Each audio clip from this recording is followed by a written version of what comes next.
जासूसी कांड पर कांग्रेस का एक और बड़ा आरोप आया और महाराष्ट्र में भी कर्नाटक वाली साजिश हो रही है। यह खड़गे का बयान है। महाराष्ट्र में सरकार गिराने की साजिश है, यह कांग्रेस का आरोप। देखिए, महाराष्ट्र में जासूसी पेगासस स्पाईवेयर का इस्तेमाल किया गया है या इसका इस्तेमाल किया जा रहा है, यह कांग्रेस के आरोप लग रहे हैं। यानी कि एक के बाद एक, सिर्फ कर्नाटक की बात नहीं है, यह बात मध्य प्रदेश के रेफरेंस में, मणिपुर के रेफरेंस में, महाराष्ट्र के रेफरेंस में भी अब कांग्रेस की तरफ से कही जा रही है।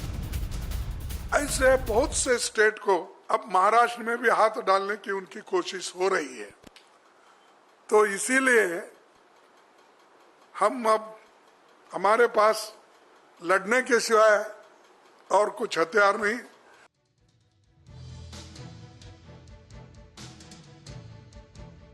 और तमाम मेहमान हमारे साथ जुड़े हुए हैं। राजीव जेटली के पास जाने से पहले संजीव झा से एक जल्दी से रिएक्शन लूंगा। संजीव झा, सरकार गिराने के जितने भी दावे हैं कांग्रेस के और उसका आधार जो बताया जा रहा है कि जासूसी कराई गई इस स्पाईवेयर के जरिए और उसके आधार पर सरकारें गिराई गई, आपको लगता है दम है? पंजाब में तो आप खुद ही कांग्रेस की सरकार गिराने में लगे हैं, क्या आप भी जासूसी करा रहे हैं?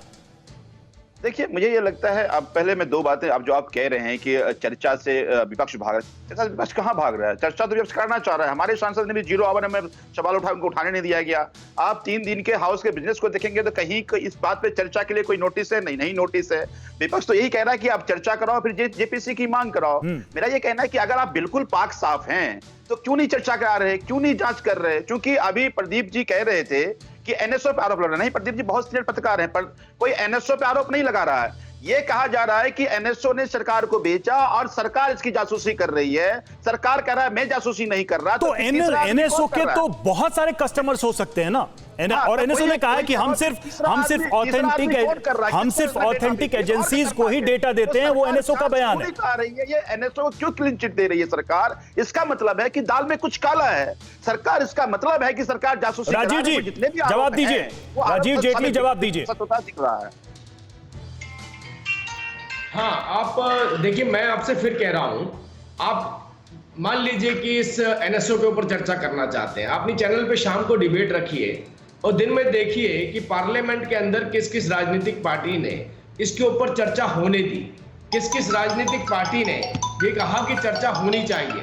मैं बार बार, देखिए, मैं कल से इस बात को कह रहा हूं, किसी और चैनल पर भी मैंने इस बात को रखा था कि कोई भी इशू, अभी भी आपका लगभग 33 मिनट निकल चुके हैं इस डिबेट को, 33 मिनट में एक भी इशू मुझे बताइए इस डिबेट के ऊपर रखा गया हो जो पिछले 2 सालों से चिल्ला रहे हैं लोग। एक बार भी बोला क्या? क्योंकि इन्हें मालूम है कि सदन चल रहा है, संसद के अंदर वो बात नहीं रख सकते हैं। वो केवल जनता को गुमराह करने के लिए गली कूचों में बात रखी जा रही थी। अब ऑथेंटिक बात रखी जाएगी, ऑथेंटिक जवाब मिलेगा। और ये जो राजीव जी, ये जो आरोप हैं, इसको बीजेपी की तरफ से और सरकार की तरफ से भी खारिज इस आधार पे किया गया कि ये बहुत ही सिस्टमैटिक प्लान करके किया गया कि चीजें पहले बाहर आती हैं, अनाउंस होता है कि रिपोर्ट आएगी, फिर उसको सत्र के हिसाब से सदन में उठाया जाता और इसके आधार पे ये कहा जा रहा है कि सरकार को, देश को डिफेम करने का प्रयास है। आखिर विपक्ष इसको कैसे स्वीकार करेगा?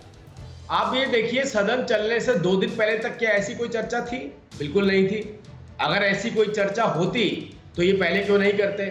सदन चलते टाइम मानसून सत्र जैसे ही शुरू हुआ, इन सभी राजनीतिक पार्टियों का स्टैंड बदल गया। जो बातें ये बाहर कहते थे, जिन मांगों को रखते थे, उन मांगों के ऊपर बात नहीं हो रही है। न्यूज़ टॉप 9 रोज सुबह 7 बजे और शाम 7 बजे सिर्फ TV9 भारतवर्ष पर।